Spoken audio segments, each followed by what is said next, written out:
All right, this is episode 3 of The Boiling Point, entitled Enter the Scorpion, because my guest at this time, JMC, Jordan Michael Colson, has his most recent album was entitled Scorpio, and of course, the Stinger is one of my nicknames from way back when. That goes back to the wrestler Sting.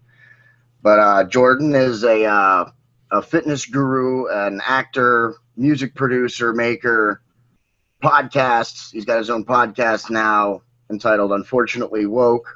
I will be providing links to all of his work and to all the places where you can find me in the description of this video. So make sure you check that out. I know I've been kind of lapsed on that in the first 2 videos. I'm going to make sure all the information is in the description of this one when it gets posted.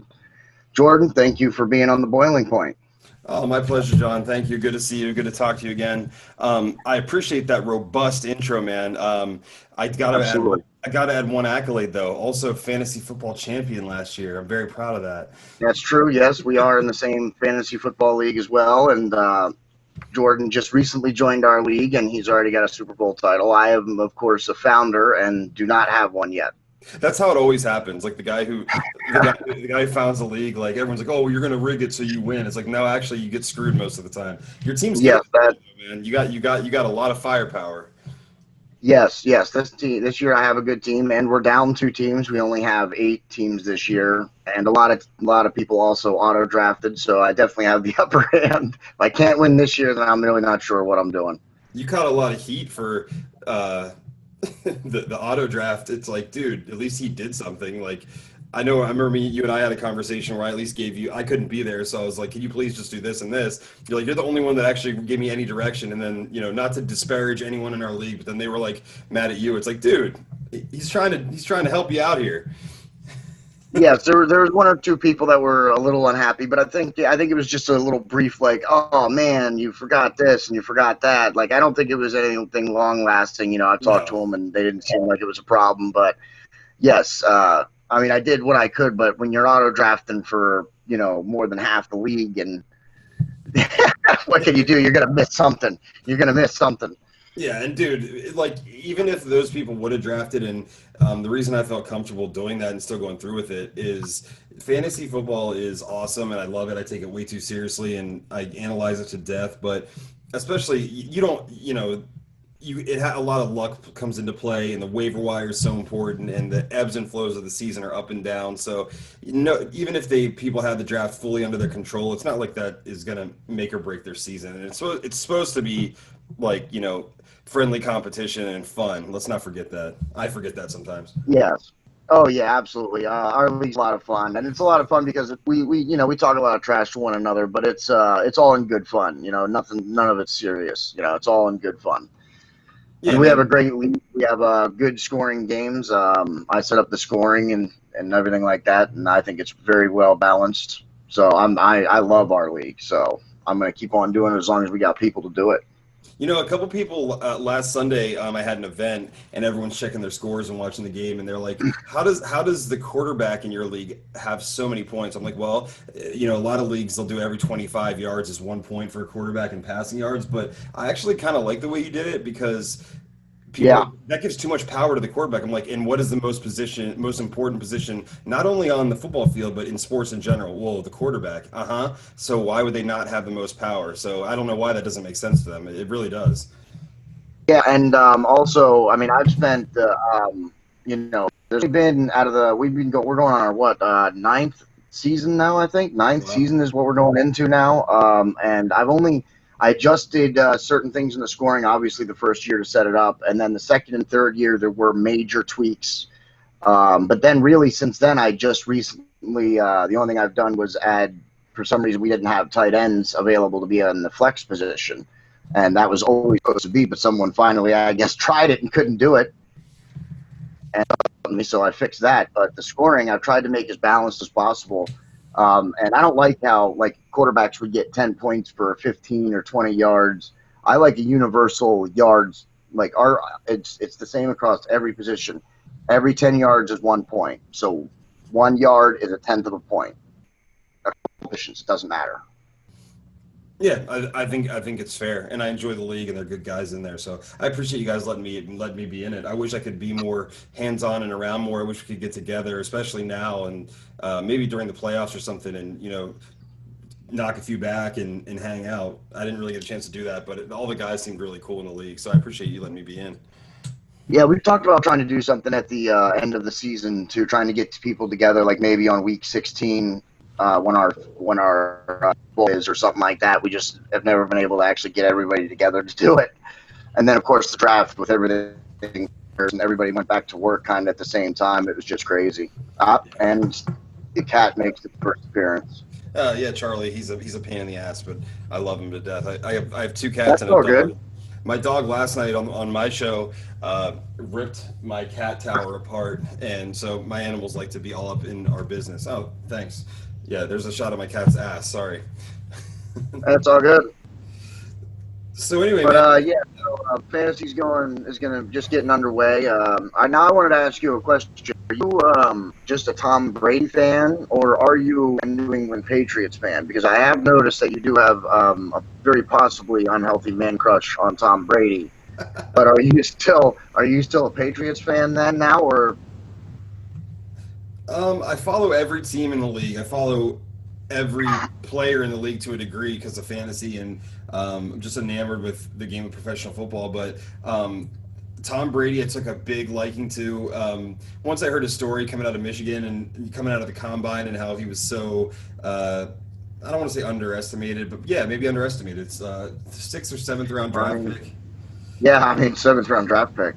Yeah, so I mean that made me really interested in him, and then when he started having some success, I remember my first year of college is his first Super Bowl that he won when Adam Vinatieri made the field goal, and I was like, wow, that's pretty cool. I never thought and I was like, I respect that dude, and I love Drew Bledsoe, so he was like my original favorite at that time, and then Brady took his job basically, and I was like, wow, there's something to this dude, and he just kept winning, and then when I found out that my ex-wife's whole family hated him, then I really started liking him, but so I am a fan of his for sure, and I still root for the Patriots though, and I love their coaching staff and the way they do it. I know people will say they're cheaters and X, Y, and Z, but I think I have a lot of respect for Tom Brady. If it was any other athlete that had that like grinded out, really hard work ethic, wasn't the best athlete, wasn't the fastest, everyone would be like, oh, I love that guy. That's the kind of grit that I like. But it's him, and he has a stigma about him that people just hate. And I tell you what, John, I say this all the time. I'm like, I could go burn someone's house down and then say I'm sorry, and people would forgive me. But when I post something about Tom Brady, I get like 30 comments that are like, "You're such a piece of shit. He's a cheater. I hate him." So it's a lot of Eagles. It's a lot of Eagles and Steelers fans. Not so much the Eagles anymore. I'll never forget that Super Bowl. I wasn't even mad, dude. That Eagles team was like a team of destiny. I just think they deserved it, and that was pretty cool to see. So yeah, man, Oh yeah, I'm a big Tom yeah, it Brady was great fan. to see the Eagles win. Go ahead. No, I'll be a Brady fan for life. I appreciate the way he approaches the game in his life, and dude, as we won't divulge our age here, but as we start to get older, I want to still feel and I want to do stuff, and like I appreciate the fact that he's 43 and he's out there throwing the ball to guys half his age and Yeah. he's still doing his thing. So, like you and I are the same age probably. I want to when I'm well into my 40s and 50s, I still want to be doing podcasts, still want to be up and just enjoying life, whatever that may mean. So, I kind of correlate a lot of things in my own life to his journey, so that's why I like him so much. And yes, it is weird, and I know he's a beautiful, strong man, and I say it all the time. But it's kind of become a joke because people are like, "Dude, you like him way too much." I'm like, "Yeah, I probably do." Yeah, a little bit, just a tad unhealthy. That's all, just a tad. Um, so, um, so you're not just you are a Patriots fan, but you're more of a Tom Brady fan. I did with fantasy. I think that's what I liked most about getting into fantasy was watching. It gives me more reason to watch and appreciate other players in the league than just only my own team. I definitely have my football knowledge of other teams and the players that play on them, and I focus more on them now than I got into fantasy even before. No question. It makes you personally invested in every game, and it makes you want to know like what their health status is, and it makes you. I remember like stats from players that I played against, and coming up in a big playoff fantasy game, I was like, oh, this guy's averaging like 50 yards per game and a touchdown, or like you just remember weird quirky stuff, and you wouldn't do that normally. Like I remember when I was a kid, dude, I followed every sport, every player in every league, and now it's like you just get so busy with life. And I still loosely follow other sports, but it's like with football, because of fantasy, it just makes you have that admiration or pay attention more, and you just I could name probably a dozen players on every team, and in every other sport, I can't even come close. Yeah, I don't even really watch too many other sports. I just recently got back into wrestling with the launch of AEW, because they're on TNT, and the way I describe it to people is it's like the relics of WCW got back together to make another wrestling federation, because they follow the WCW recipe, but without the bad problems, without the bad parts. They follow the good, what made them good, when they were winning the Monday Night Wars against the WWE. And so I just started getting back into wrestling myself. So I understand what you're saying about just not having time for some of the sports. I mean, I like baseball, but I don't get time to watch it. I don't mind putting on some basketball, but I don't have time to just sit and watch it.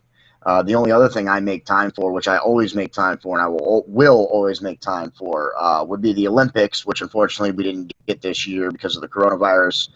But we were supposed to get them next year. The 2020 Olympics will be for next year, 2021. And you can rest assured that here on the Boiling Point, we will have probably daily Olympic updates. I may be putting the show up daily for the Olympic updates, because I love watching the Olympics. I'll have it multi-screen, dude. I'll have it on the TV, I'll have it on the mobile device, and I'll have it on the computer, man. I'll track as much as I possibly can. That's cool because a lot of times during those you miss a lot of things. There's like you said, you make time. It's become like destination television for certain events. But I'll remember I'll turn it on in the evening and I'll like, oh, I'll see the ticker at the bottom. Like I missed like a million things that I would have liked to see. So that's cool that you're going to do that. I think that'll actually help a lot of people keep up to date with what's going on. Hopefully, the United States is competitive. Yeah, we usually are. I mean, I've been following. It was my dad who got me into the Olympics, and I've been following them. I mean, every year. I mean, I can remember all the way back to '96. Was probably the earliest ones that I can like keep in my mind, and that was when we dominated the women's gymnastics. That was the year with what were they called? The Magnificent Seven, I think they were called, when they dominated the Olympics. And so from then on, I've been tracking and keeping track of the Olympics, and we're always we more often than not we win the medal count, the overall medal count. Now in recent years we haven't won the gold medal count, but usually we win the overall medal count still. Although China's really really getting on our heels with that, and wherever we're home, especially when we just recently the Olympics were held in China, and they just home field advantage. You can't account for that. They just dominated so much stuff. Yeah, and it's the travel or just knowing where things are around your area, like getting comfortable, finding a good place to eat, finding a good place to stretch out beforehand, and like just knowing the lay of the land is a big deal. And I think if I recall correctly, is that the gymnastic team for America that you mentioned that had like Dominique Dawes and Dominique Yep. Luciano? Oh my God, that was Yep. I never thought I'd be into women's gymnastics, and it's something just the nostalgia of the Olympics and the pageantry, like it draws you in, and that it's not like that as much anymore for some reason. Maybe we're just getting older and bitter and angry at the world. But I remember that team vividly, and I was like, it wasn't even like I had Yep. like a weird crush on them or anything, or like, oh, those girls are hot, but I'm young and I don't want to say anything. I was just like, this is so cool. This is like a event happening, and I just remember them being so Yeah. talented. Well, because prior to that, we hadn't won in our women's gymnastics team hadn't been competitive in almost 20 years. So this was like whoa, where did these girls come from? And they were just on point with so much, and they had so much heart and desire to win, and you could see it in the way that they in their events. You know what And I mean? I mean the one I can't remember her name. I really can't remember her name. She's always the one who I can never remember her name. But she did. It was the end. It was the end of the women's gymnastics. It was the I don't know what it's called, man. The jump, the one where you run down the pathway, and then you hit the springboard and jump up over the pommel horse thing. yeah, I think it's And the vault or the pool vault, and her oh, name exactly. Thank you. her name Yes, was her name was Carrie Strug, and Carrie. Thank you. Yes, and yeah, she did, and she did the first, and she slipped, completely broke her ankle, and because she slipped and fell, they each had at the time the rules were that you had two. You could do two if you wanted to do a second one. So she, with a broken ankle, she then ran did everything and then stuck the landing to just solidify their gold medals, and it was just the craziest thing to see. I remember watching it live when it happened. It was crazy. Yeah, it was amazing, and then I'm like she went on to be on Saturday Night Live, had a really high pitched voice. I remember her well. That if you would have told me we were going to talk about like early '90s women's gymnastics, I'd probably been like, oh, okay, that's weird, but that's bringing back a lot of good memories, dude. That's awesome that you're so into it. Yeah, that makes me actually want to watch the Olympic Games now. Yeah, and speed skating in the wintertime. We were competitive in speed skating. We just lost Apollo, retired, so now we're kind of shaky in the ice speed skating department, both in the long track and the short track. But we still have other events where we're still doing good in both winter and summer Olympics. So it's just gonna. I think it's time for. I think we're gonna start seeing some new athletes, become superstars. Yeah, and I don't know if I remember, like you said, that gymnastics team in America in general just wasn't, and like except for like, the dream team in basketball and stuff, that doesn't really count. But like the traditional Olympic Games, in other countries that competed with us, they were pumping those kids out and they were basically starting them with full training regimens when they were like, 5 years old or just. A lot of countries do that. A lot of countries do that. Russia, China, a lot of countries they invest a lot into their Olympic program. A lot. I mean, like we're talking like millions of dollars. Some of these countries invest into their Olympic programs. So yeah, it's the competition is crazy. That's why I like it though, because it's the best of the world. It's the world coming together in harmony, but to compete against one another. Yeah, it's such a cool thing. Now you're making me miss it. So, that was really cool. I forget what they called. You said what they called that team. I had forgotten about that, but that was pretty fantastic. Yeah, which we had no intention of like doing in-depth '90s Olympic coverage here. We just got into it, and you made me nostalgic and reminiscing. So I appreciate that. Yes, yes. I like watching the Olympics. I'll be looking forward to it next year. Other than doing the Boiling Point podcast, which I'm curious as to what made you want to delve into the podcast world, John. But what are you getting into now? I know you have your business as well, but what made you want to start doing a podcast in the first place? A lot of people have always told me that I have a good radio voice, or I'm good at commentating and stuff like that. And with technology, everything the way it is today, I can do it from my own home. If the comfort of my own home, I don't have to worry about transportation going somewhere. And I've been wanting to do it, I think, for probably about a year or two now. I've been wanting to get into it, just haven't had the I don't know, the drive to get the equipment and get it set up until recently. I guess the coronavirus really, I was like, man, everybody's coming out with a podcast. Now that they're at home, I was like, I better get on board before I'm left behind. So between a lot of people telling me that they think I'd be good at something like this, and the being able to do it from my own home and stuff, I think was why I got into it. Plus, I want to entertain and inform.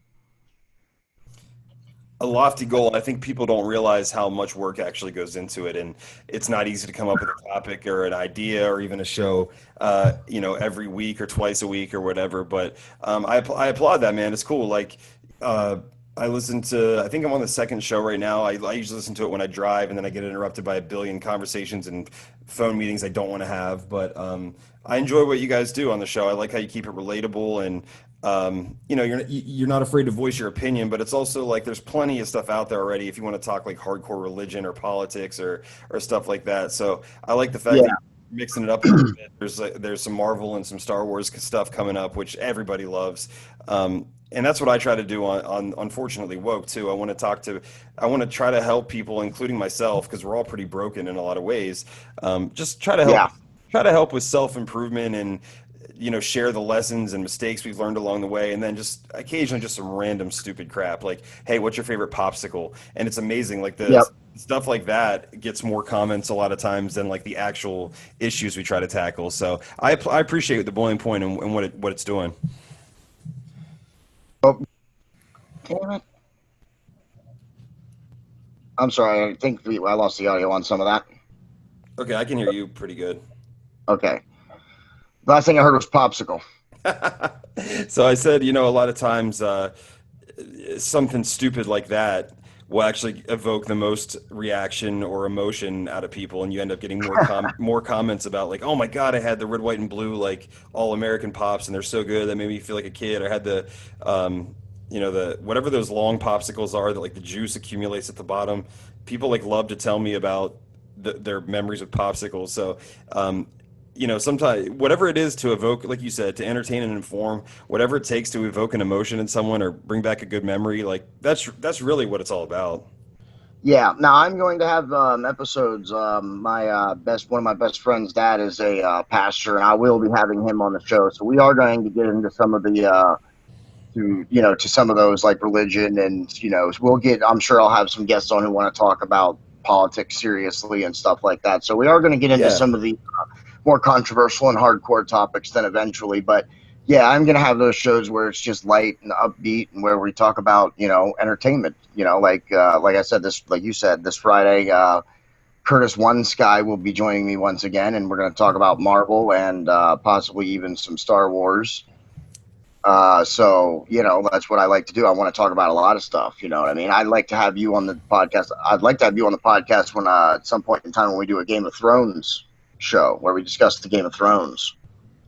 Yeah, that'd be awesome. And dude, like talking about religion and politics on a show here and there occasionally, even often, but that's totally fine. But you have a lot of podcasts. What I kind of meant was there's people that kind of hit you over the head with the same point of view and same opinion every single time and Oh same yeah, diatribe every single episode. It's like, yeah, you're playing to your audience, and I get that, but I'm much more interested in like just based on I'm going to go out on a limb here. You and Curtis are probably good friends, and I met Curtis, and he's a really great guy. But I'm kind of going to assume that you and he do not line up politically. oh Uh, yes, not even close. Not even close. There's very very few things that we agree about.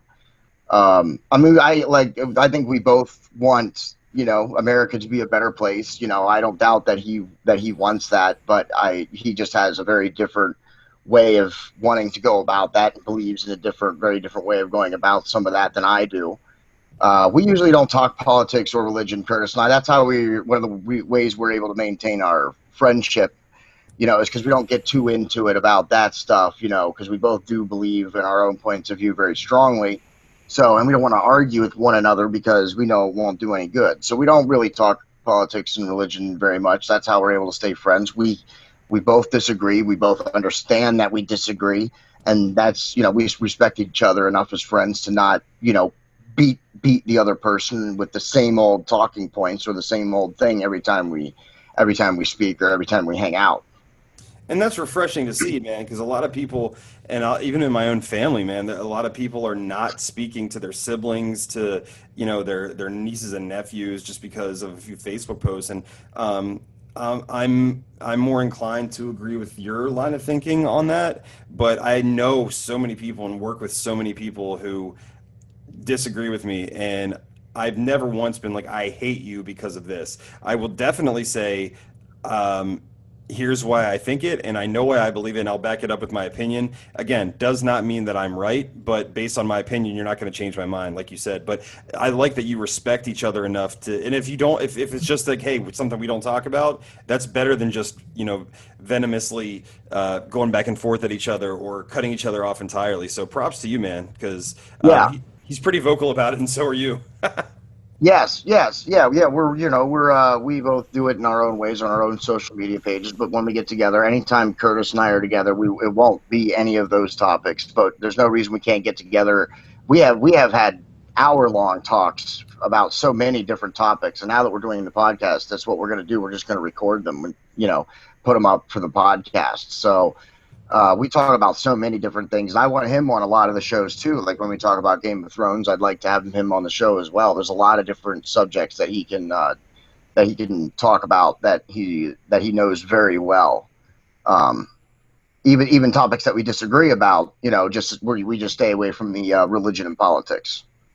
Yeah, and you commented yesterday on my page, which I appreciate, and we read your comment on the show about the Netflix show Cuties that we discussed last night. Yes, Now I don't remember what your comment was off the top of my head, but that have you? that everything you were saying and everything you were hearing about it was correct. So did you watch it?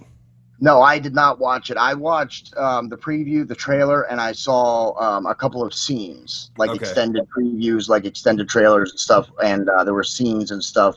So I've seen a couple of scenes, but even more than that, on my comment, I said that I trust what some of the other people are saying about it. So if they're saying it, then I believe what they have to say. I have no reason to doubt what they're saying. So Mm. it's and I, like I said, I have seen some of the scenes, and I did see the trailer, and it's just too much. It's Uh, just too much. and I heard a rumor, and I don't know if it's true, but my uncle is very my uncle Don, who I'm gonna have on my show, very intelligent guy, soul to the earth dude, made his living with his hands and turned himself into a millionaire. Which that doesn't make him better than anybody. It just means that he works his butt off. So Yeah, he's very conservative in a lot of ways. But he just posted that, and I don't know if this is true. Allegedly, somebody will look into it. I will look into it more. So I'm not throwing stones. I'm just reporting what I heard. I heard the CEO of Netflix is actually under investigation for like child pornography and having like an obscene amount of content on his personal computer. So if that's I true, did. oh, I that Yeah, I did see that also. I did not get to read the full story, and I don't. Again, yeah, like you said, I'm not 100% sure if that's true or what's going on with it yet. But yes, I did see it also. So it's out there that he's possibly under investigation. Yeah. well, it's scary, dude, because even if, I mean, that's scary, period. That's disgusting. But even if you find an article that says he is, or if you find an article that says he isn't, I don't know about you. I try to stay relatively informed. I believe that you do too, but like you don't know what news outlet you can even trust anymore, even when you read a full article, because people will Yeah. print anything. So like, yes, everyone says Trump needs to stay off his Twitter. Sometimes I agree. Sometimes it's way too much, and if you say something a certain way, no one remembers your message. They just remember the way you said it, and it's ineffective. But also, if every major news media source cuts you off or tries to mudsling you or bring you Yep. down at every turn, eventually you're going to say, "This is my platform. I'm going to say what I want," and now I'm going to rebel and I'm going to throw it in your face. Uh, Yep. And that's what I think. That's what I think it is. I think this whole thing, even the way he is on Trump, and I know he risks. President Trump risks losing some of maybe some of the moderates or maybe some of the people who are Democrats who don't like their choice.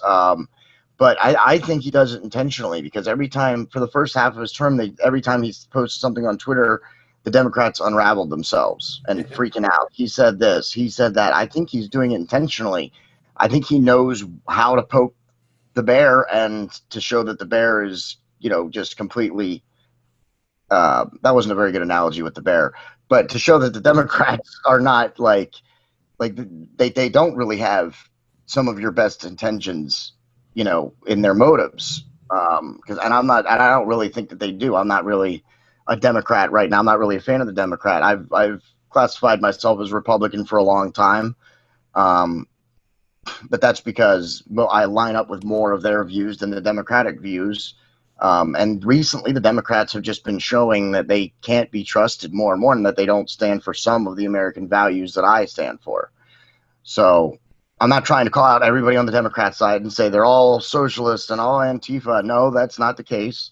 Um, their Antifa is out there. Black Lives Matter is also a very possible terrorist organization, but they're not at this time. They're not classified. They're just protesting or whatever with the riots. But I side with more of the Republican side, and the Democrats just seem to get more and more. They just seem to swing more and more to the left side, just more further and further out there. The more I see. I would wholeheartedly agree with a lot of that, and it's a weird time anyway, and there's obviously a lot of divide, and I didn't mean to turn this into any sort of like political discussion, but I just think that it's a scary time to be alive. Let's just say that because it is It so certainly is. it's so black and white, no pun intended, with like either party that says if you don't think this way, I am against you. Like you have to still Yeah. still have to be reasonable and listen to people. And I hear more from the Democrat side, quite frankly, that is so venomous and so accusatory in their nature, Yeah. just the way that they and again, not all, like you said, but the way Yeah. they will attack you every fiber of your being, if you don't agree exactly with them, you are automatically this. It's like, dude, I may not say Black Lives Matter because I don't agree with the organization. The two best men at my wedding were both African American, okay? So I work with Yep. 400 minority and biracial youth every single week in my nonprofit organization. If you want to say I care about black people, I love black people, yeah, I'll say that. But if I'm not, when I say Black Lives Matter, you're going to take it as I'm supporting an organization that is doing nefarious things. I'm not, I can't agree with that. Yeah, absolutely. Yeah, absolutely. Yeah. Um, that's the problem, is that the other one side right now is saying, well, if you don't agree with me, then you are against me. And that's not the way our system of government is set up for debate, for disagreement. That's why it was set up this way. That's how it's supposed to be. We're supposed to have disagreement. We're supposed to have debate. And then we're supposed to have common sense to meet somewhere in the middle and compromise on a problem. Yeah. And it's the compromising, the lack of compromising, and from one side maybe, and the lack of understanding from the other side maybe. So, and that's why you're, like you said, it's dangerous times right now, because one side does want to do some things, the other side only wants to do their things. So, and no one is willing to negotiate it out a little bit more maybe, and that's a problem. That's a real problem right now.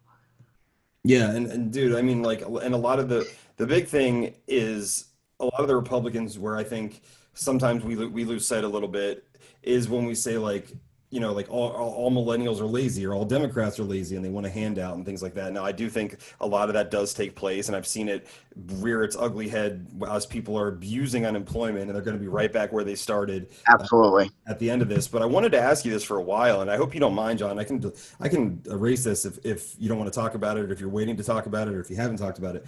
But I don't know how often you talk about your condition, and if I think if I were you, and I don't want to speak for you, I don't know. But when I hear people, I've never heard you complain ever about anything other than maybe the way Democrats are acting. But I've never heard you complain about your circumstances. I've seen you doing what you're doing now with your podcast and your business, and trying to make the best out of everything that's happening.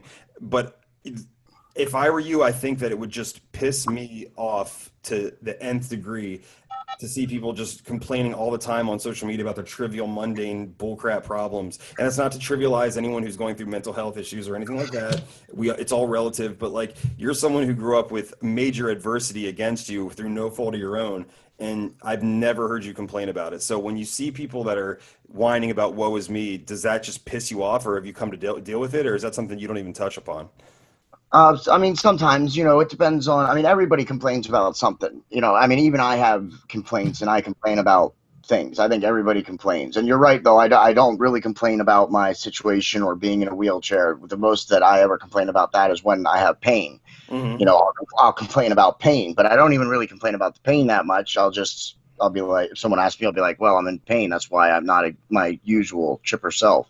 Yeah. But yeah, I don't, make excuses. I try not to make excuses for anything like that. I try and take self-responsibility is very important to me. So if there's something that, I mean, of course, there's some things that I just can't do. That's just the way it is. But when it's something that I can do and then I just didn't do it, then I take self-responsibility. It's my fault. I didn't take care of this. I didn't do this.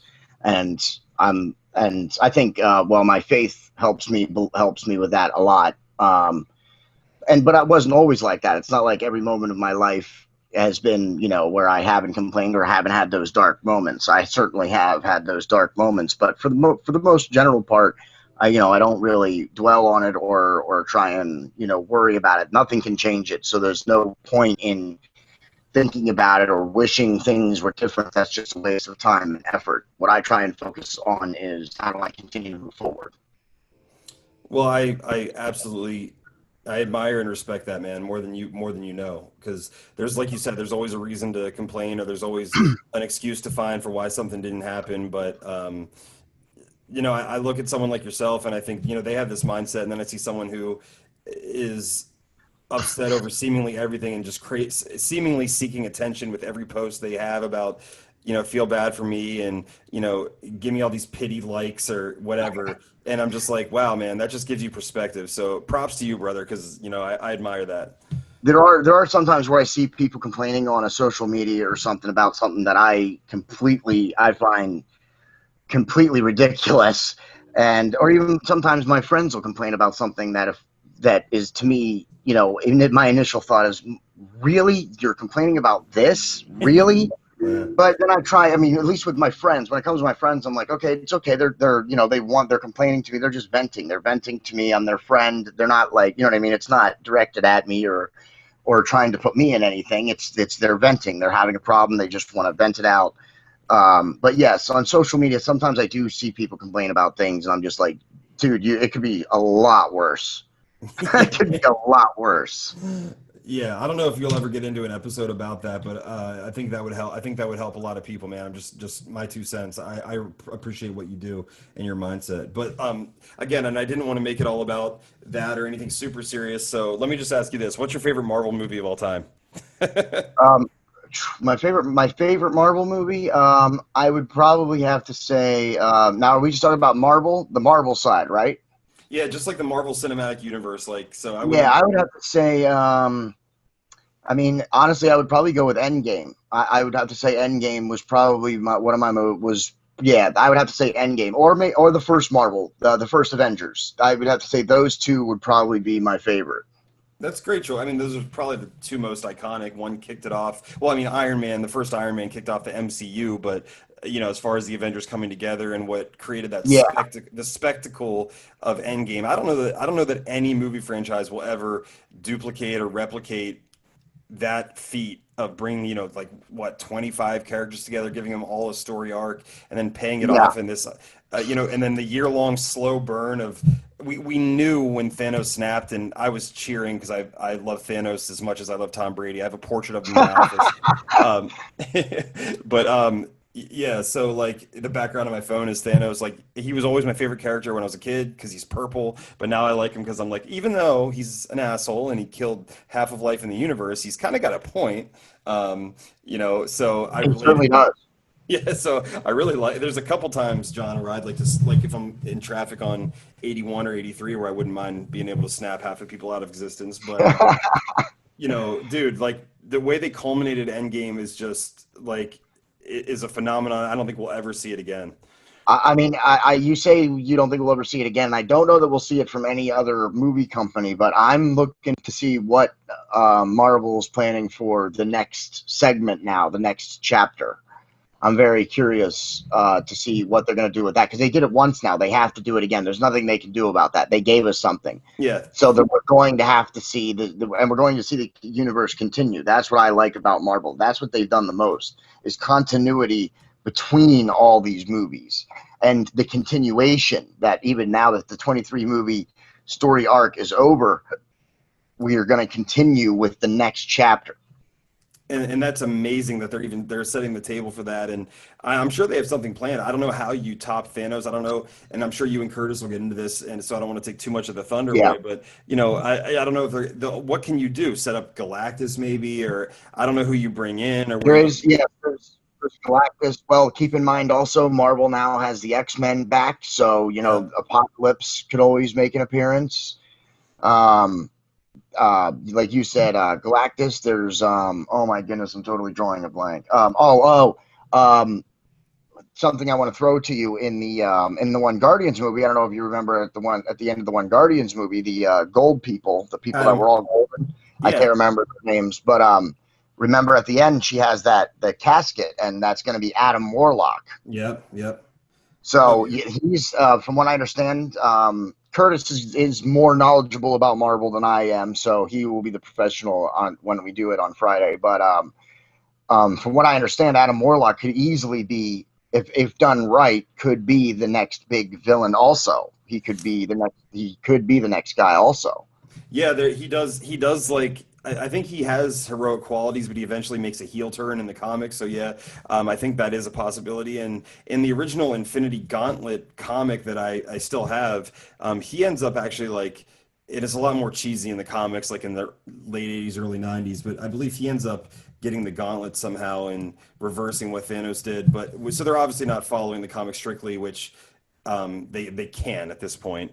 But Yeah, he could. There's definitely a lot of places they could go. I'm excited to see what they do with the X-Men and if they kind of do that a little bit more justice than I think the Fox and Oh man, franchise. I hope so. Yeah, and I don't want to be one of those guys like, oh, they suck, because they were still like interesting and entertaining to me, and but they weren't Marvel Studios, and they weren't true to the essence of the. Except for No. Hugh Jackman was great. I love Hugh Jackman as Wolverine. Oh, there were some great things that came out of Fox's movies with the X-Men. There were some great things that came out of them. Patrick Stewart as Charles Xavier. That's Perfect. amazing. Yeah. Awesome. Sir Ian McKellen as Magneto. Awesome. Not to Yep. mention their younger counterparts, James McAvoy and Michael Fassbender. Fantastic casting choices for those characters. Hugh Jackman was a great Wolverine. Um, and then but that's really where you start running out of on the Fox side. That's really where you start running out. You got those three, you got those five guys, and then you're like, meh. I mean, Halle Berry was a fine older Storm, but she was, we didn't really get much of Storm. She was kind of a side character. So, Yeah. and Jean Grey. I'm sorry, the Mila Jovovich, I think his name is the woman who plays the older Jean Grey, and she was fantastic. And then Sophie Turner from Game of Thrones plays the younger Jean Grey, which is also fantastic. So I guess you got seven character choice. Well, seven different actors, but only what, four different characters. Yeah, and that is kind of where it stops. Now there was also cool scenes. Nightcrawler scene in X2 was awesome, and then like of course like the Quicksilver scene in one of the ones with the new cast. I don't even remember which. It was in a The couple movies. Quicksilver, yeah, Fox's Quicksilver, I thought was a little bit cooler and a little bit better done than Marvel's Quicksilver. Yes, for sure. That's because for Marvel that was basically a throwaway character, um, Yeah, so yeah, I'll let the Marvel stuff subside because I want to hear you and Curtis talk about it. But I don't know if you guys will get into this, but I'll ask the question. DC's character universe is so rich with history, and especially like people that we grew up and the heroes that we grew up probably knowing it. My initial introduction to comic books was more Superman, Batman, even Green Lantern. So the DC heroes were always awesome, and maybe they're a little more like cartoony and cheesy. So what do you think it is about the DC films that just don't resonate with fans? Not talking about the stuff on the DC extended app or like any of the shows, because yeah, those are pretty yeah. well they're pretty well received from what I understand. I haven't watched all of them, but with like just the debacle that was the Green Lantern film with Ryan Reynolds, and I don't even know if that counts as being canon to the DC movies, but like the whole Justice League thing was so rushed to try to get to compete with Avengers. But what do you think doesn't resonate about the films? I think it's that they don't have continuity is their biggest issue, is that they don't have continuity. I mean, we got Christopher Nolan gave us a great three movies as Batman, Hmm. and he didn't want to continue, fine. And you're going to replace Christian Bale, fine. But there is no reason not to continue with the Justice League universe that you were creating off of those movies. There is no reason not to have that Batman, that be the same Batman that Ben Affleck then played. There's no reason not to have done that. And I think that's the problem, is they don't have any continuity. I think, like you said, they're throwing these movies together to try and compete with Marvel, and they're doing it so fast that there's just, I mean, I watched Batman versus Superman. That movie was so crammed with so much stuff. I was like, what are you guys doing? I was like, this should have been a build up. Batman versus Superman could have easily been two movies. Hmm. You know, that's why they're just trying so hard. If they would just start over and do what Marvel did originally. Like, I mean, I know that when they cast Robert Downey Jr., they didn't have anything else. They cast Robert Downey Jr. They said, Robert Downey Jr., sign up for X number of movies. It was more than one, because they did have a plan in place, but they didn't know if that was going to go anywhere. The first Iron Man could have flopped. So they started small with one character and then built off of that, and then built the universe and kept characters signed to play the same characters. And that's where DC lacks. They've never, every time we get another Superman, another Batman, it's a reset. It's always a reset on what we just saw 10 years ago, or not even sometimes. And that's the problem. I mean, we got a great Christopher Nolan Batman and then Ben Affleck, and now all of a sudden it's a brand new Batman again. So we throw away everything from the Christopher Nolan Batmans. And I don't know about you, but I'm not willing to do that, because that was Christopher Nolan's Batman trilogy, that was something that competed with Marvel. That was a movie series that competed with Marvel. I definitely agree. That was some of the best that was some of the best cinematic like, comic book storytelling that I've ever seen. And it's to your point. I'm not willing to do that either because when you're so used to seeing a character and you literally fall in love with those Marvel characters, they give them all. A lot of that's Kevin Feige. A lot of it's Jon Favreau who directed the first Iron Yeah, Man. He cared so much about those characters, and you could tell they, like you said, they had one character, but they had a plan, and they wanted to do justice to these characters. So then, like, just I don't know, I'm not much of a gamer, but I do follow what comes out. So the new Avengers game came out, and I heard the game is good, but the initial backlash was like, these aren't the MCU heroes. I'm so used to seeing Chris Evans as Captain America, and I'm so used to seeing Robert Downey Jr. yeah. Now it feels cheesy and fake and inauthentic, and it's like I really think the biggest reason for that was it's not Chris Hemsworth. It's not the people we're used to. It's not Scarlett Johansson. I So it Yes, absolutely. it felt weird. It felt weird. I think you're absolutely right. But I think that, and I think that's both a good and a bad thing, is because um, to have. I mean, I grew up with all these comics and watching the '90s cartoons and all that stuff, and to have live actors actually, especially someone like Robert Downey Jr., who takes on the role as Iron Man and just becomes Iron Man. He becomes Tony Stark. You know what I mean? Chris Evans became Captain America. You know what I mean? Even in their social media, like they put on things that just weren't the movies. They were these characters while they were under contract, and I think that was huge for Marvel. I think the fact that they got these actors and these actors were so excited to play these characters that they literally embodied them and made them part of themselves.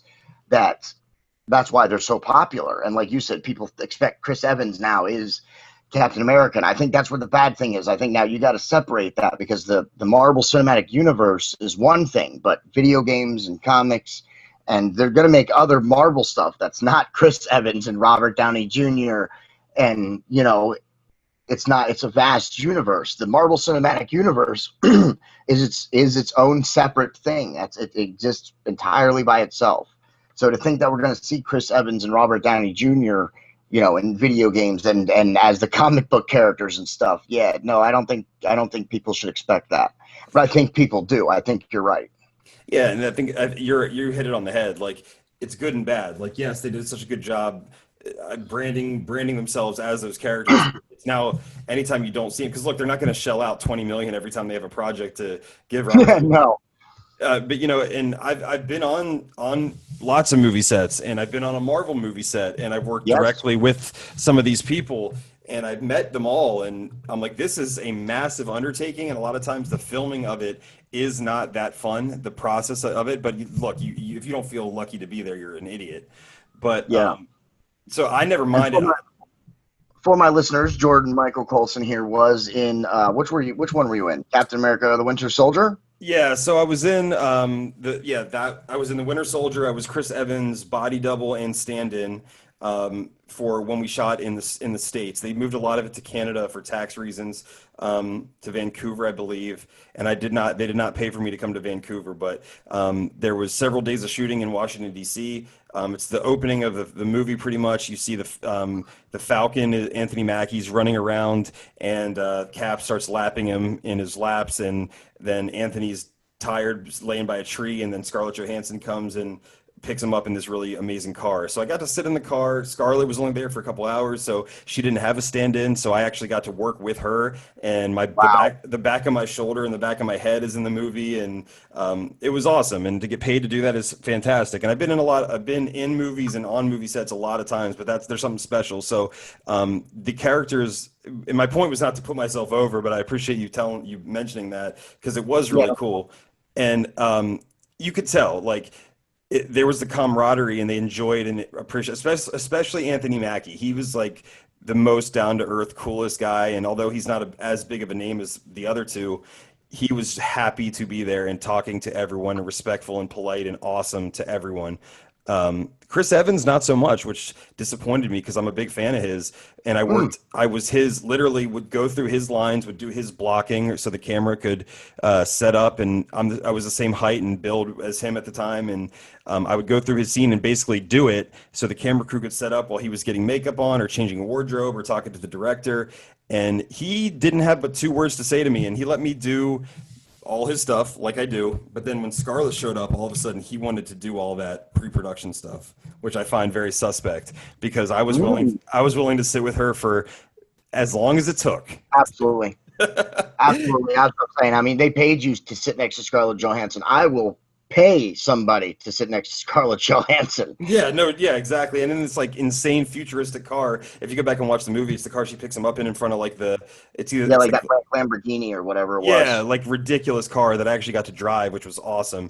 But it doesn't have like the actual engine in it that it should have, but it's like a prop car, but it still looks cool. Yeah. And dude, so like I guess Chris didn't know she was there right away. So I was like she actually sits I'm in the car and they're like setting up the camera for the first shot, which is like behind his head, so it's the back of my head, my shoulder, and she opens the car door and she sits down. I'm like, what the hell just happened? So in my head, I'm like, I got to make her laugh or do something or make an impact. I got to do something. So and then Yeah. I remember, and this is so lame, but I don't care. I set the timer on my phone because I wanted to tell people how long I got to sit in the car with her, and it was 11 minutes. That's kind of creepy and weird, but it was pretty Fuck, cool. no way. But no, she was awesome. She was super nice, very cordial, very engaging. And maybe I was cheesy and lame and she was just being sweet. But it's amazing because for every other scene that we had to set up, I would go through the whole thing and it would take about an hour to set up each sequence. And then Chris would come out, he would do his thing, and I would take a break. But when, for whatever reason, other than those 11 minutes that I got, he wanted to do all of that whenever she was there. Hmm. That's interesting. I find that interesting. And as far as him not being friendly, you have to wonder if maybe that's some of his maybe his acting style, the way he approaches it. Yeah, 100%. And I don't mean to say he was like a dick. I wouldn't say that he was like overtly rude, but he wasn't not. And most people, when they have a stand-in that does that, they're super cool to him. Like Nicolas Cage and Keanu Reeves, like they take their personal stand-in everywhere with them. No, he doesn't owe me anything. He didn't have to do that. Yeah. But he didn't. He went to the point. Like Anthony Mackie and I hung out. And he actually went to college with the guy who I started my nonprofit with, so that was cool to talk about. Scarlett and I would say we hung out and had a friendly conversation. Chris wanted no part. Now, like you said, he's also a director and he's maybe like a method actor and be super into it. And also, Yeah. and what I've come to realize too, he's got an $80 million budget riding on his shoulders. So he needs to look good, be focused. He's not worried about hanging out with me and yucking it up. Yeah. Although if I'd have known he liked the Patriots, I would have definitely talked to him about that. But I didn't know that at the time. Oh, that's too bad that he likes the Patriots. It is. Now you probably know. So since we're staying, we'll talk about Marvel for another second here. Even though I know Curtis and I are going to be talking about Marvel this Friday, I just wanted to I want to ask you though about how you felt about the death of Chadwick Boseman, Black Panther. I felt about him the same way that I just talked about you, John, because I didn't even know. I had no idea. And maybe I just was out of it and not paying attention, or maybe he just didn't announce it. He was a real heroic type figure for a lot of people. A lot of people inside the Marvel Cinematic Universe say he was like a voice of reason, like a constant, strong, confident figure that they, confided within. And he never complained about his issues. I never even knew he had them. Meanwhile, Yeah, he did. from what I understand, he did not tell anybody about them, but Marvel did know. At least some higher ups in Marvel did know. Um, but apparently he kept it secret from virtually everybody else, other than a handful of people in the Marvel higher ups, and maybe a couple of his co-stars.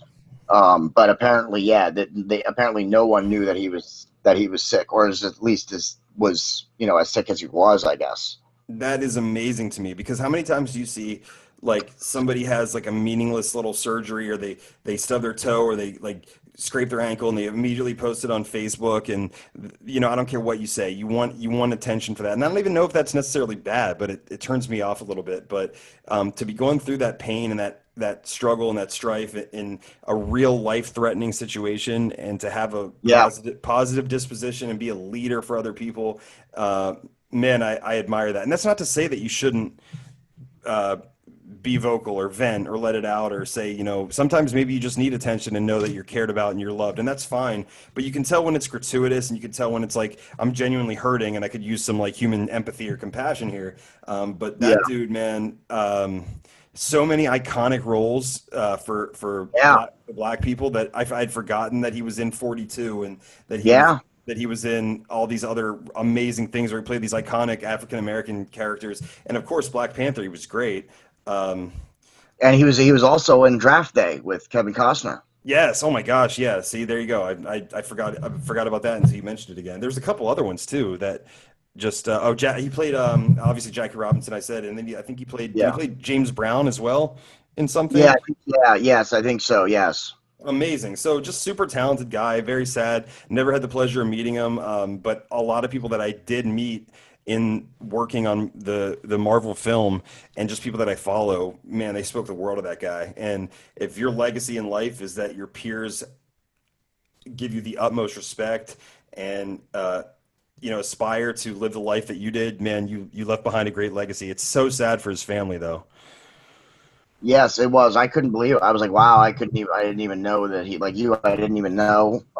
And I was shocked. And I mean, I don't want it to sound terrible, but I did think about what was, oh my goodness, we're not going to have Black Panther now. There's no way they could cast. Of course, I would hope that they don't cast somebody else as Black Panther. Right, me Uh, too. Yeah. but I guess the plan was originally, I guess that either his in the movies, his sister might be taking over as Black Panther, as a female Black Panther, or possibly um,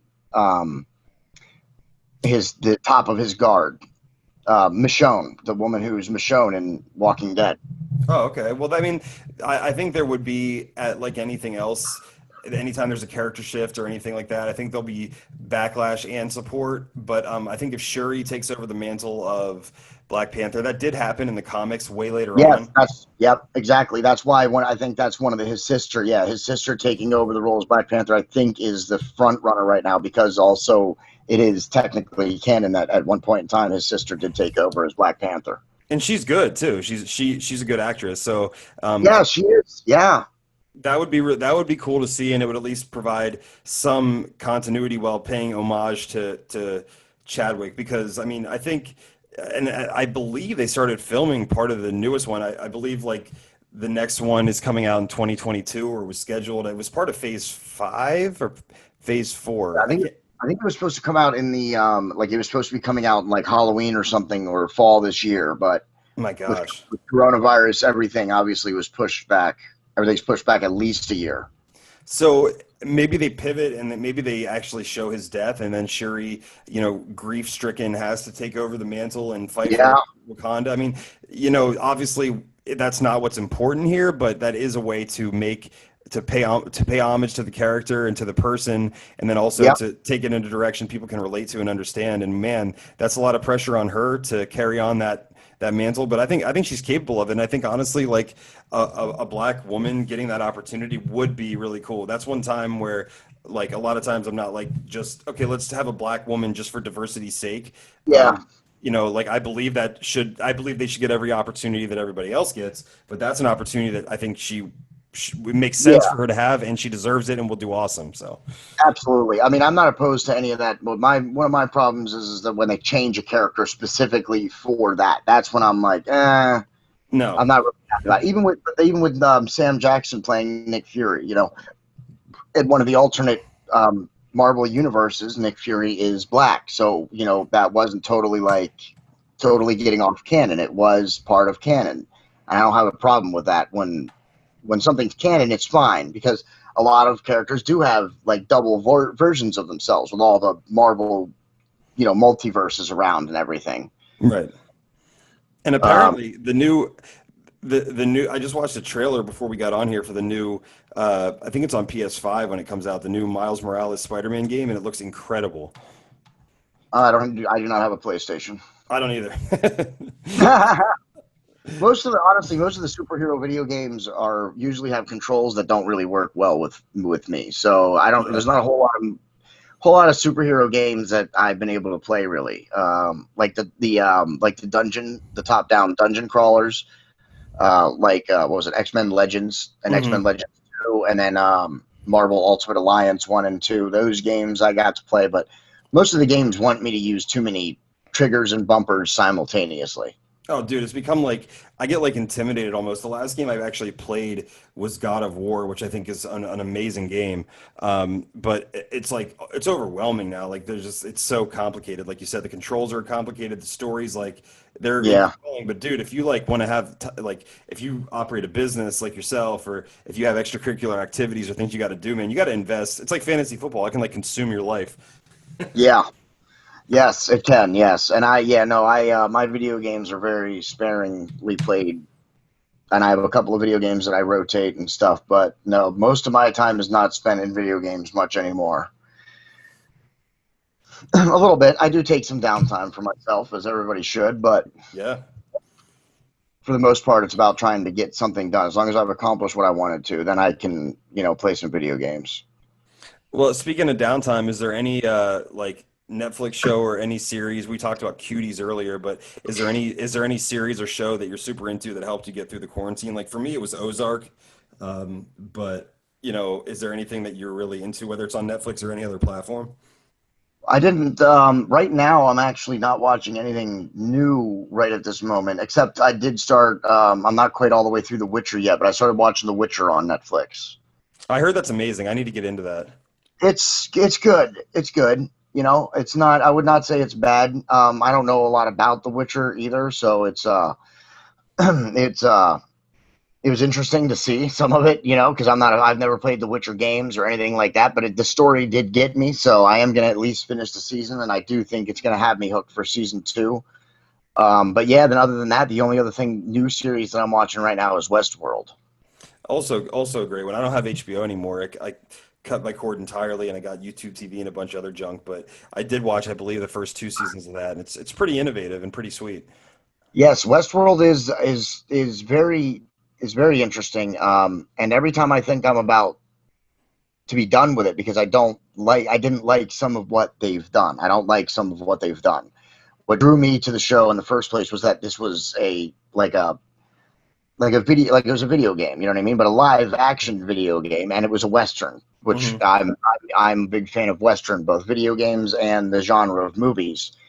Um, so that's what drew me into it. And when they started getting a spoiler alert, anybody who hasn't seen it and wants to, they started in season 2 and 3. They started getting away from the Western world a little bit. The story is opening up more. It's not just about that game world anymore. So um, that kind of, I was like, I booed that a little bit. I was like, but they have me hooked on the story. I want to see what happens next. Even though they've gotten totally off of the original reason that I tuned into the show, I am interested in where are we going next. Yeah, and that's exactly what one of my favorite shows of all time is Lost, and that's like they really went. I'm a fan of Lost also. Yeah, they went off the beaten path a lot of times. Now I liked some of the really weird stuff they did, but I was now like looking back, I'm like, I don't really know if they knew what they were doing or if they were just like, hey, let's write weird shit and hope that people tune in and talk about it online. Um, I've I've done some research on that show too. Like I'm a TV and movie guy. Like I do yeah. research. I look up. I want to know about why they did something behind the scenes stuff. So I look up a lot of that stuff. And a lot of Lost was written week to week. Yes, I read that too, and I followed Damon Lindelof and Carlton Cuse like every moment during those times, and I found relatively the same thing, and I was traumatized. Yeah, I was very disappointed in that too. I thought for sure that this is something that was, but it makes sense going back and looking at it. I'm like, yeah, some of this is like where you don't really know. It doesn't even seem like they knew where it was going when they first started writing it. Yeah. Um, the end is, I mean, I'll say it's weird. I can't say that it's a bad ending. It's a weird ending, certainly, but I wouldn't say it's a bad ending. It certainly didn't make me, stand up and boo the whole show or, No, no.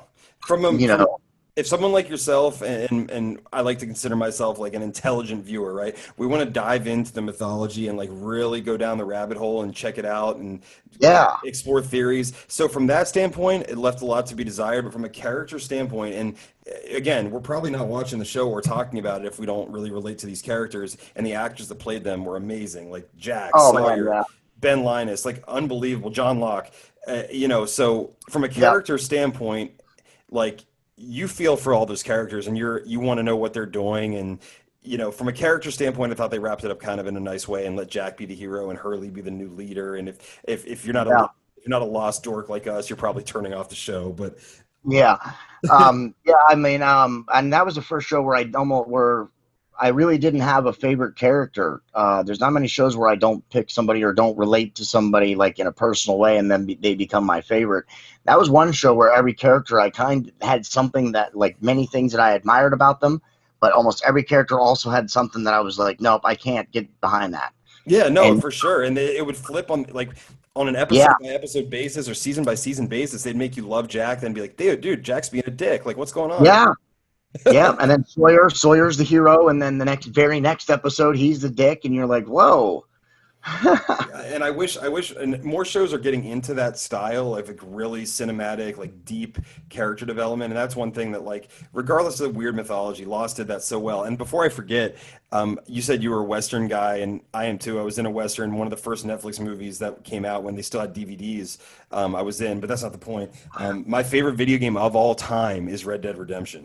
Oh, So I have the second one. I mean, the first one is great. Don't get me wrong. Red Dead Redemption's a great game. The second one, I mean, I would want to say it's even better, but it is better because they improved some of the yes. things from the first one. Yeah, and I didn't do as deep a dive because I was a little older and had more Oh, responsibilities.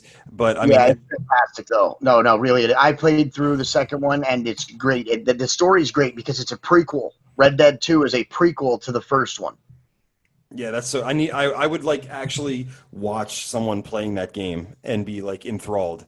So yeah, and just the fact that like I was talking to my girlfriend's kid is 8 years old, and surprisingly, we have the same taste on a lot of stuff. And I was like, dude, this is a Western game. It's basically Grand Theft Auto in the Wild Wild West. I was like, you can go in and play poker for as long as you want in the video game. Okay? Yeah, I'm like, you can't. That is the coolest thing I've ever seen. And if you lose, you can shoot the people. yeah. Yep. Yeah, Red Dead is definitely one of my favorite games. Yeah, like you said, Grand Theft Auto, but a Western, and I'm a huge Grand Theft Auto fan, but you give it to me in a Western, and I love it. I play online, Red Dead 2 online and stuff, so yes, I would have to say that would probably be one of my favorite video games is the Red Dead series, yeah. No question, no question. But yeah, dude, I'm cool. I didn't know you followed Lost like that. I just actually, it was just recently, like the 10th year since it went off the air. It made me feel old as hell. But dude, that show, man, like you said, you see a little bit of yourself in every character. Even some of the stuff that women do. I was like, I can identify with this. And then it's like Yeah, one minute you're like, man, I'm rooting for this person. Even like Ben Linus, who was like the most yeah. he was like the most heelish, evil, smarmy dude on the show. But then you're like, man, you understand this dick guy's dad was horrible to him. No wonder he's the way he is. And man, he's really Oh, cool and man. compelling. So it Yeah, was. he was such a weasel, but man, he had just a way of sucking you in. From what I understand, they actually wrote that part. He was only supposed to be a one season character, and then he was going to be written off the show or however. And but the reviews on him was so positive that that's why they wrote him in for the rest of the seasons. Yeah, I read that too. He came in like season two, and he was posing as like someone else who was stranded from a plane crash or I think it's hot air balloon crash or something. And it turned out Yeah. he was the leader of the others. And just oh my gosh, man, like Yep. I haven't seen a show. I'm looking for a show to replace the void that Lost left in my heart. I still haven't found it, but I've found a lot of great ones. Just it's. Another character that was written into the show, Game of Thrones, the Braun character. Mhm. Tyrion's hired gun was also not he's not in the books, and they got such a positive review of his character. That's why they kept him in the series. Oh, I didn't know that. Okay, that's cool. Yeah, and Game of Thrones another good one. But have you ever seen Sons of Anarchy?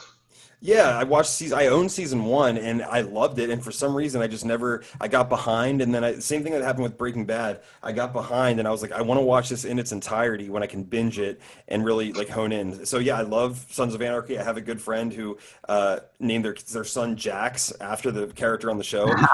So I mean, like I'm into it. I know how good it is. I'm just not caught up. And then Breaking Bad, I finally watched all of it like 2 years Okay, ago. yeah, I was gonna say Breaking Bad's a very good series. Also, yeah, it's a very good series. Also a very, I mean, series that ended probably about it the way it was supposed to. A lot of people don't like the ending of series, but I've grown to, at least respect the ones, even if you don't like what happened as an ending. And that was a good ending. And if you were talking about Lost and you like the mythology of it and stuff, you should definitely go and watch Sons of Anarchy, because with Sons of Anarchy and now, of course, I don't know if you know, Kurt Sutter made The Mayans, which The Mayans also takes place in the Sons of Anarchy universe. It actually takes place it follows the Mayan motorcycle club, which is one of the motorcycle clubs in Sons of Anarchy, the Mexican one. Right, right, right. And then it takes place 2 years after the events of the series. That's awesome. And with Kurt Sutter being locked down with coronavirus, there's rumors that we're going to get another Sons of Anarchy series, and possibly even the first 9 prequel miniseries that he had said to us a couple of years ago. No way. I didn't know any of that. Wow. Yeah. A couple of years ago, it was rumored that Kurt Sutter was writing. It was going to be a prequel series, like 9 or 10 episode season, and it was going to be about the first 9. They even had Brad Pitt got cast to play John Teller. Really? Yeah. Wow. But it never went any further than that, really. But now, since he's been in quarantine, he's done nothing but write, because I went and got some of his Twitter posts and stuff like that, and apparently he's just been writing and writing and writing. So we may very well get a Sons of Anarchy sequel, and possibly even that first 9 miniseries that we were promised. Plus, with the Mayans is still going, so that's the universe that's growing. That's what's so cool about all these streaming services. There's such a need for copious amounts of content right now. Like, I'll never forget watching Lost when it was actually on. I think it was like Thursdays and Wednesdays. It switched a few times on ABC, but there was something nostalgic about that was like, that's so cool, but it's also so frustrating. Like when that logo would come on at the end of the show and just and the Lost font would come up, and you're like, I have to wait a week to find out. And then of course, like half the time they didn't pay it off anyway. But that's one thing that's so cool. Like with all this content out there, like, and people who can get stuff made and produced, they can find a home for it. Like I just watched Cobra Kai and I loved it, and it was on YouTube. Oh man, yeah. It was on YouTube for 2 years, and then just now Netflix, it kind of blew up, obviously. But like, you can even just you could, if you wanted to make a movie, John, you could put it on YouTube tomorrow and it could get attention. So I mean, it's an interesting time for content in general, and like you said, especially during this time, there's a worldwide shortage of web cameras, actually, which I found out through some research, and it's because people are starting their vlogs, they're starting their video podcasts, they're starting whatever, or like maybe some people just wanted a better looking camera to keep up with friends and family. They're in quarantine, X, Y, and Z, but everybody thinks they can do this, and if you ever want to have a shot, and probably your goal is not necessarily to make a career out of it, but like Joe Rogan did it, and he's an interesting. That's a bonus. If that happens someday, then that would be fantastic. But I'm probably going to keep doing it, even if it didn't, even if I'm not going to acquire money from it. Yeah, no, but like, it's so interesting to like catch up with you, and then I can pop on the Boiling Point, and I'm like, oh, this is what John thinks about this. I feel like I know him better. You can do that now with like the way the world is. So although it's a largely negative time, like as far as like absorbing content and information, like you said, look at all the research you found about TV shows and stuff like that. It's a different world, and there are a lot of negatives that come with it, but there's also a lot of really cool things if you're paying attention to them. Absolutely. Yeah, there are a lot of positive things yet. There is a lot of negative right now, but you just it's up to you individually to, focus on the positive and to, keep moving towards the positive. If you get caught up in the negative, then you're just part of the problem. If you can't get swept up in it. And that's what turned me off to wrestling for a while. Like, it wasn't even so much the content on the shows. It was like the fans are just toxic. Like they hate everything, but then they come back every week and watch it. And like, I don't know how much of the internet wrestling community you followed over the years, but I find that when I just watch a show and I take it for my own opinions and its own merit, I'm like, man, especially when I'm watching with an 8-year-old kid, my girlfriend's son, Gabe, he's an awesome kid. He's just so into it. And he's like, this is why I like this guy. This is why I like this storyline. Like, he knows the deal. He knows what it is, but he respects the art form. And I'm like, dude, this is fun because I'm not listening to like weirdos who just want to hate on everything because maybe they didn't get enough attention in their own life. I don't know. But Yeah.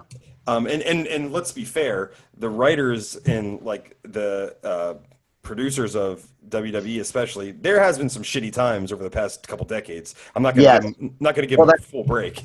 yeah, no, I mean that's because of Vince McMahon, though. I mean he is the be all end all when it comes to stories, and a lot of people who are jumping ship right now, oh excuse me, are actually releasing on their social media and stuff and telling why they left the company. And even Matt Hardy, who's I know one of your favorites, he left WWE because he wanted to do his broken Matt Hardy. He wanted to continue an expansion of that. You know, he came back to the WWE as the old Hardy boy, you know, for the pop and stuff like that. But he wanted to continue on his broken Matt Hardy evolution, and they did not want to let him do what he wanted to do.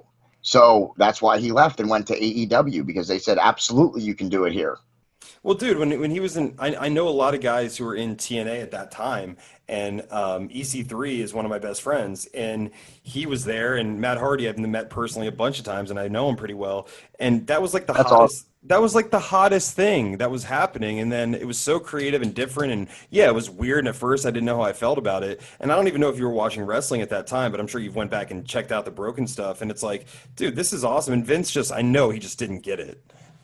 Yeah, no, no, absolutely. Matt Hardy's broken his whole house of broken and stuff when he was in TNA is phenomenal. What he did with Jeff Hardy, his brother Nero, like I want Jeff Hardy to get out of his WWE contract and go to AEW, and let's start seeing the house of broken Matt Hardy be rebuilt in AEW. You know what I mean? Like Yeah. that's what I'd like to see, because TNA is pretty much done. I mean, it's not defunct yet, but it's done. They're not on TV anymore. I'm pretty sure they lost their contract with Spike. So they're not on TV anymore.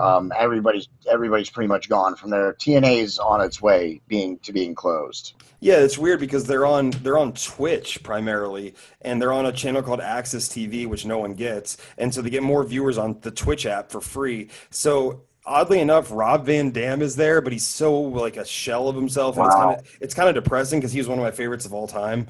Yeah, Um, absolutely. and they have a few guys who you've heard of, but like you said, they're just I don't know how they haven't gone under. There's certainly been times they were close many times, and at one time they had AJ Styles, Samoa Joe, Kurt freaking Angle, Yeah, Sting, Sting.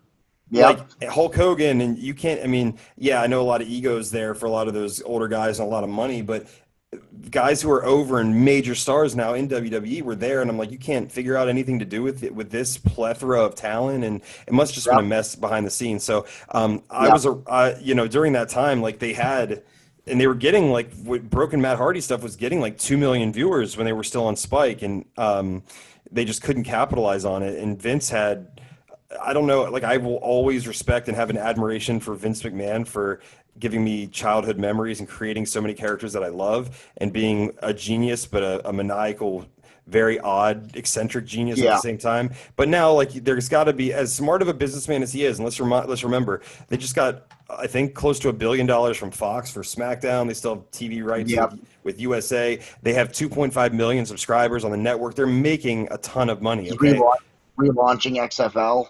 yeah, like so let people are like, oh, WWE, they're not going anywhere, but at some point, Vince McMahon has to say, look, maybe I don't, maybe at my age and all I've done, Yeah. what do I have left to prove? Like maybe somebody does know better, and yeah, I'll still be involved, but I'm gonna at least give Triple H some leeway, or I'm gonna trust Shane. I don't know, but Yeah. as much, That's I, I think you're right. Yeah, I think you're absolutely right, dude. I think it's time for him to, even if it's, he'd still be involved, but I don't think he should be the guy deciding everything now. And I don't even know if it's necessarily to do with his age, but I think it has to do with the fact that he's been doing it for, you know, what, 40 or 50 years now. I think it has to do with, dude, at some point in time, you've, I mean, he's been the man this whole time. He's not letting anybody else have creative control over his company.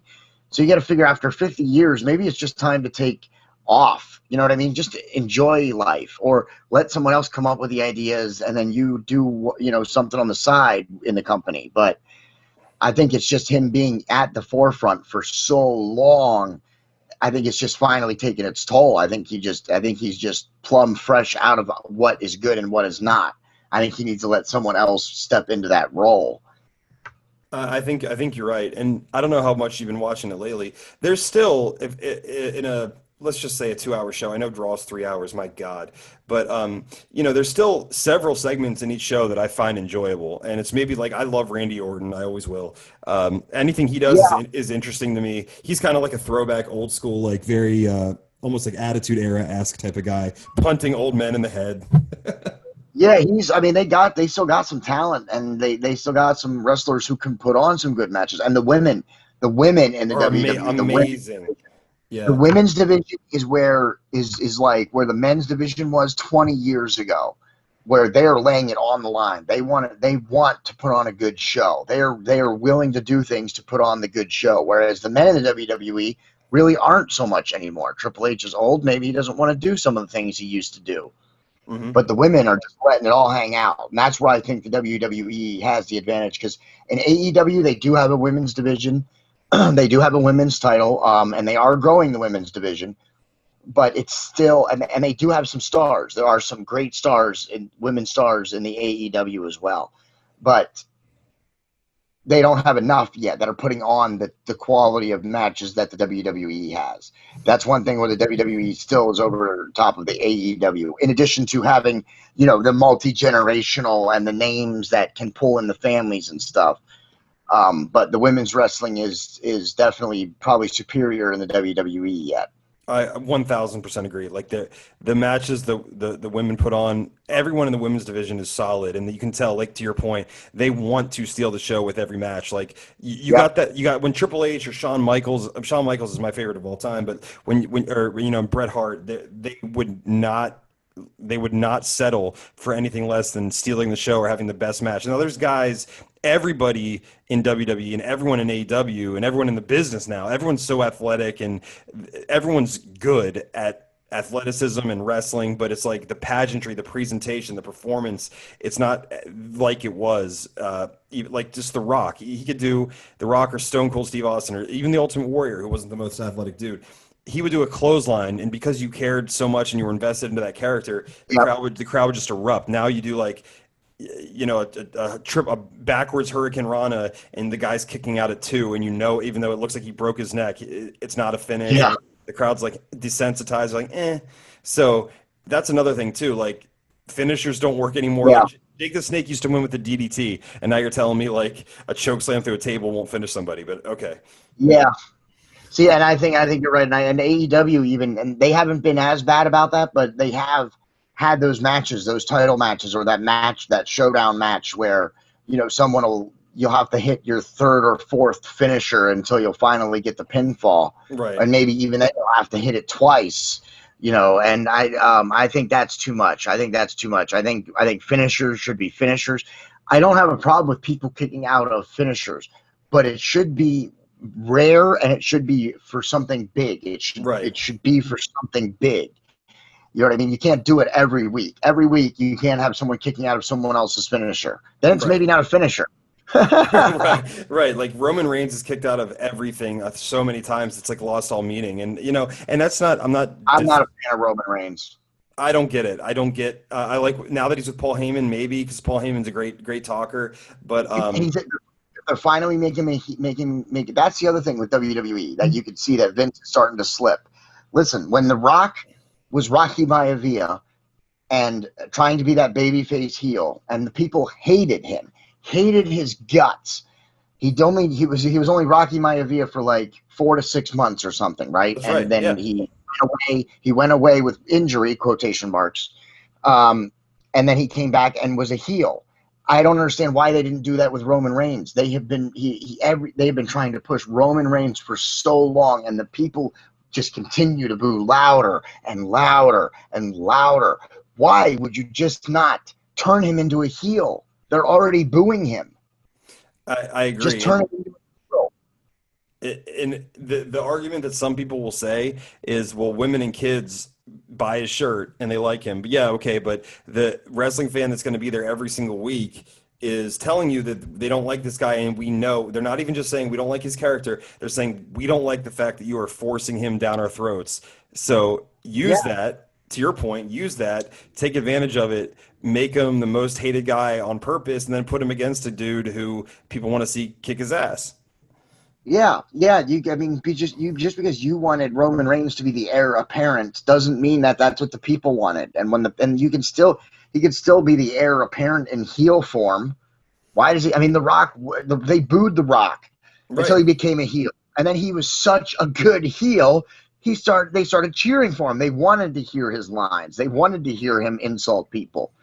Like, they let it evolve naturally. I think that's one of the problems with wrestling really as a whole today, is that they're scripting too much. They're not giving the wrestlers a chance to evolve their own characters. That's right. Except for a guy like maybe Bray Wyatt who can do it on his own, and that's why he's so effective. Um, and to your points about AEW are all valid, but I do enjoy AEW. I was watching it a little bit. I had it on before we came up to do the show, and I like the alternative, and I like a lot of the stuff that they're doing. Like you said, there's a lot of WCW elements, but not necessarily a lot of the bad ones that you see. And it seems like the guys who are kind of on top there, like the Young Bucks are. I've met them personally. Great dudes. That like. Oh no shit. That's Good, cool shit. good, like wholesome family dudes. They don't drink, they don't smoke, they don't party at all. They play video games, they eat pizza, they go to bed. Like interesting, like they're interesting dudes in that way. Like, and yeah, they do a lot of the flippy flips and the crazy matches and stuff. But that's kind of like that's kind of their thing. They like over glamorize it on purpose. Kind of like spitting in the face of tradition in a way. But I like a lot of the stuff they're doing, and the way that they're using Chris Jericho. Yeah, he's well known, so you're Oh gonna. man, Chris Jericho he is such a genius. Yeah, he's got to be top five all time based on longevity. He reinvents himself. And now he's putting younger guys over, and you know. Oh my goodness, he so is. I know, and he loves doing it. That's what's even crazier, man. I watched him wrestle with Orange Cassidy, who, by the Yeah, way, is probably one of my favorites in AEW, because I love that. I love freshly squeezed Orange Cassidy is just fantastic. It's and just here fantastic. and and I did not know who he was until Chris Jericho essentially said, "I'm working with this dude." Then now I go to YouTube, I look up Orange Cassidy. Holy crap, he's been around forever.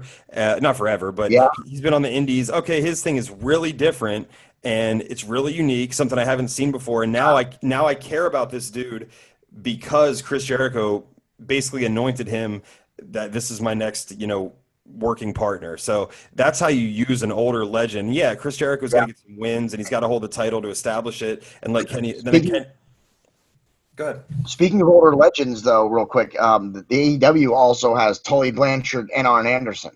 Right, and they're using them in a way that they don't have to Yeah, buddy. be fully in the spotlight. They're just using them as enhancement or like a Yep, Tully's a manager for FTR, and Arn's in the back with Cody a lot, I think, that I've seen. yep, And yep.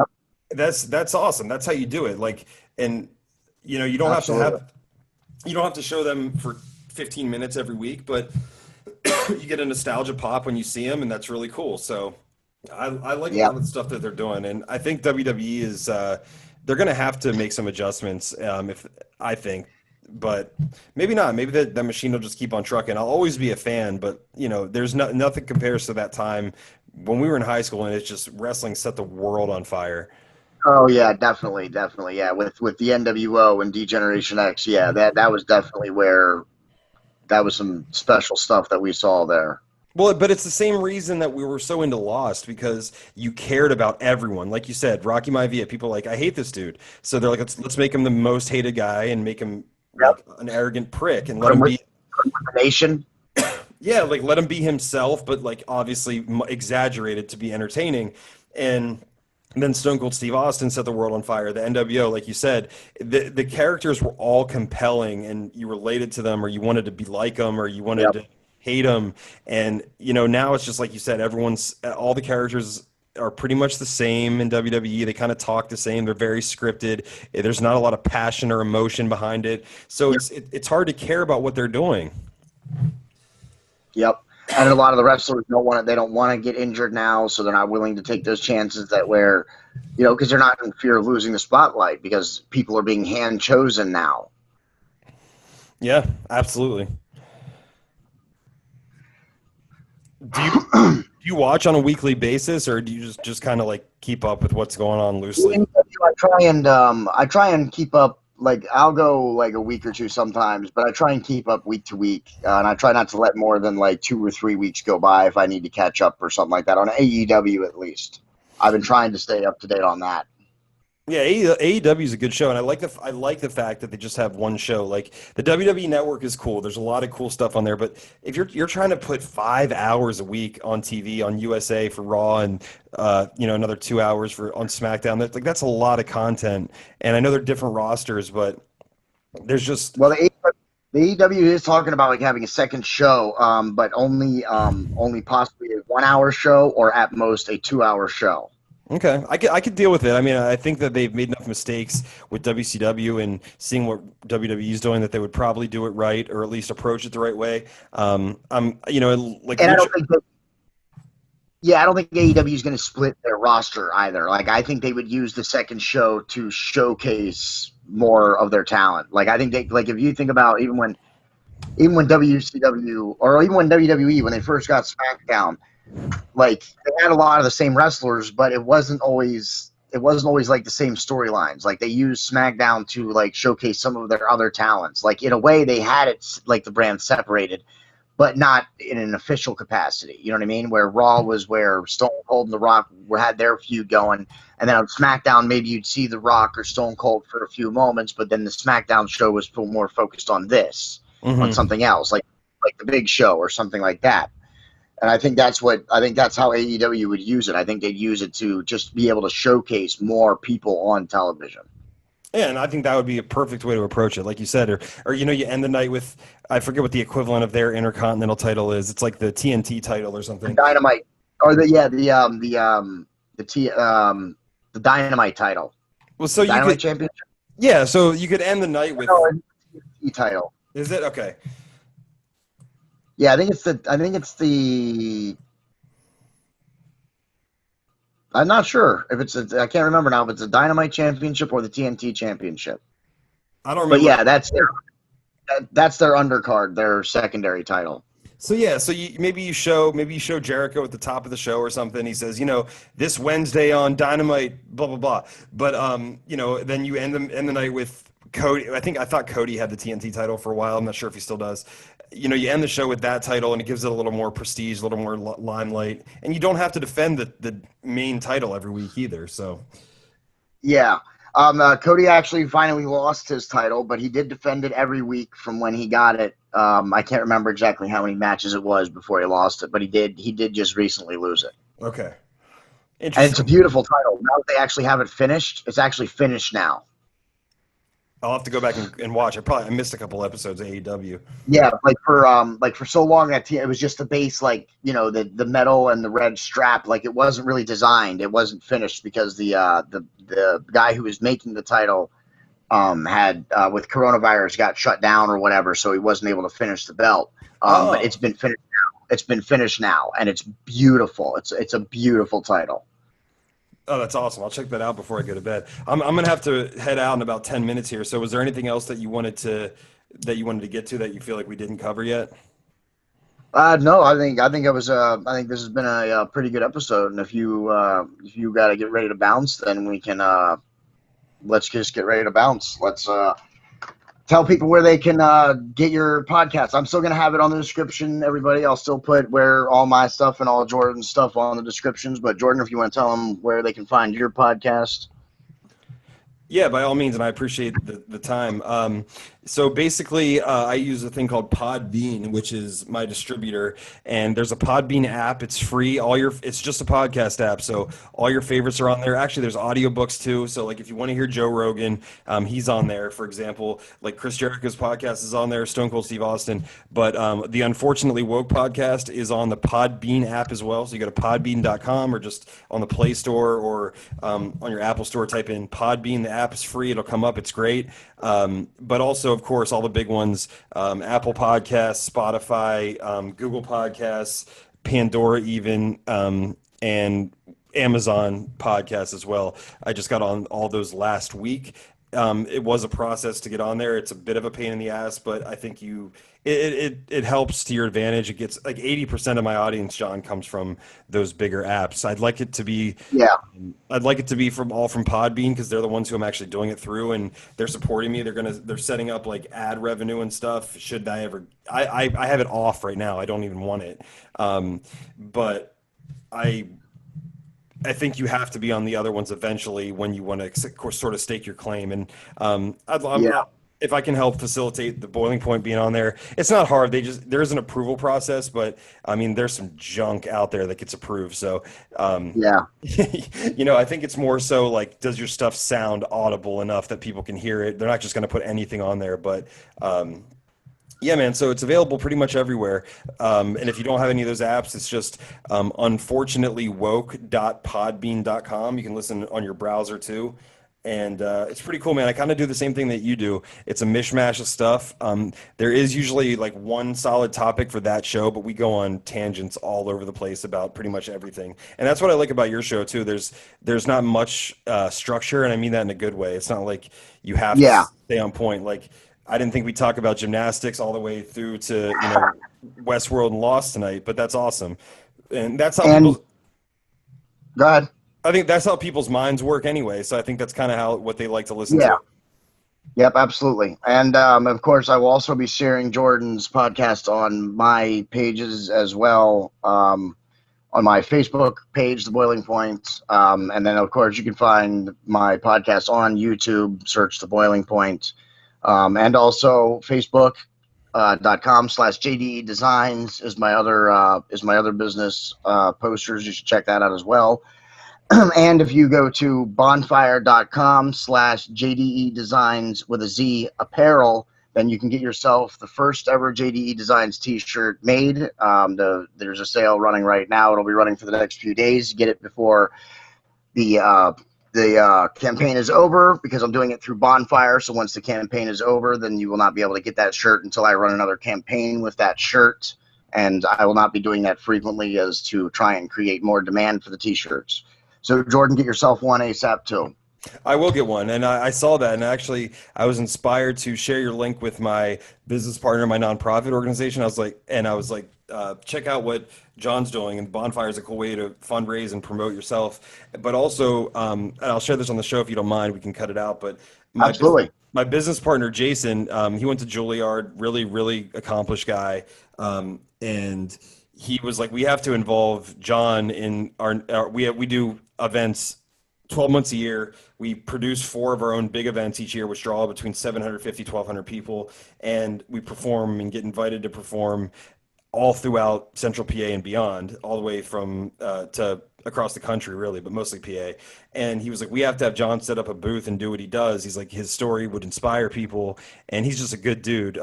Jason is one of the best guys you'll ever meet. And he's like, John's stories. Absolutely. He's like, I love what he does. I love how, he implements arts into his business. He's like, we need to get him involved. Of course, now we have no events, but Yeah, of course, with everything going on, absolutely. But yeah, keep me posted on that. I'm absolutely down to network and meet people and anything like that. Absolutely, just let me know. yeah, so we'll have to do that too. There's a lot of things coming up. I hope, for a lot of reasons, what we're going through right now obviously subsides, so we can get back to that. I didn't even want to like bring it up and make you think I'm blowing smoke, because we can't do anything for months. But I was going to bring that up to you anyway. But Jason actually said it before I even said it to him. He's like, that's amazing. We have to involve him. Yeah, that's excellent. Absolutely, let's do it. I'm totally down for that. And let me know when you want me to be on Unfortunately Woke. I'd be happy to return the favor and be on your podcast. And of course, we will have JMC on The Boiling Point again in the future here. So we'll be talking a lot more, seeing more of each other. I enjoyed it, and I'm glad like this gave us an opportunity to kind of reconnect. I hadn't really talked to you other than on social media for years, and then I caught up with you and found out what you were doing, and I think it's really cool that you're making the most of this time. So props to you, bro, and I'll definitely be on again, and I'll share the links, and I'll have you on as well. Absolutely. All right. Well, thank you, everybody, for tuning in to episode 3 of The Boiling Point, Enter the Scorpion, and look for us again later this weekend. We will have episode 4. Until next time, see ya.